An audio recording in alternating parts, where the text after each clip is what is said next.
Assalomu alaykum hurmatli tomoshabinlar. Tezkor News kanalining qisqacha xabarlar dasturiga xush kelibsiz. Agarda kanalda birinchi bo'lsangiz, podpisatsiya va like tugmasini bosib qo'yishni unutmang. Bugungi dasturlarimizda Moskvadan Buxoroga uchgan yo'lovchi samolyot nima uchun Rossiyadagi aeroportga qayta qo'ndirildi? Batafsil videoda.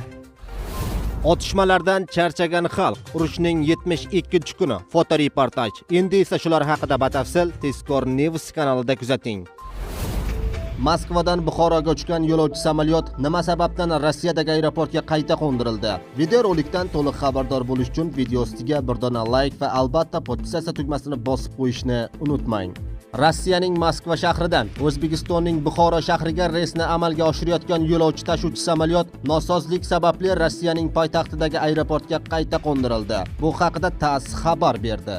Ma'lum bo'lishicha, samolyot Moskvadagi Vnukovo aeroportiga kelib qo'ngan. Parvozning bekor qilinishiga samolyotning mastli qismidagi xavfsizlik datchigi ishlab ketgani sabab bo'lgan. Qayd etilishicha, Moskva-Buxoro yo'nalishi bo'yicha parvoz qilayotgan Superjet Vnukovo aeroportiga birinchi urinishda qo'na olmagan. Birinchi urinishdan so'ng u ikkinchi marta qo'nishga harakat qilgan va Vnukovo aeroportiga xavfsiz tarzda qo'ngan. Avvalroq Minsk Toshkent reysini amalga oshirayotgan Airbus A320 samolyoti 11-aprel dushanba kuni minalashtirilgani haqida xabardan so'ng Domodedovo aeroportiga qo'ndirilgandi deyiladi ma'lumotda.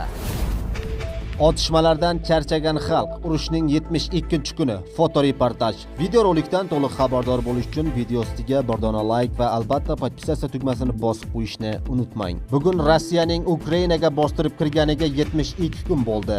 Urushning ayni 72-kunida Ukraina qurolli kuchlari bosh shtabi Ukraina harbiylari Xarkov viloyatidagi 5 ta aholi punkti ustidan nazoratni tiklashga muvaffaq bo'lganini ma'lum qildi. Rossiya Tergov qo'mitasi raisi Ukraina hududida rossiyalik harbiy xizmatchilarni tahqirlashning yangi faktlarini tekshirish bo'yicha topshiriq berdi.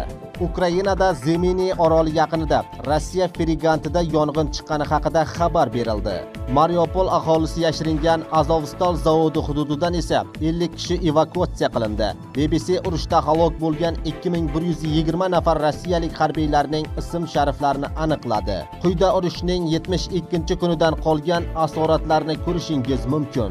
Sizlarga yetkazmoqchi bo'lgan xabarlarimiz shulardan iborat edi. Tezkor News kanalidan uzoqlashmang.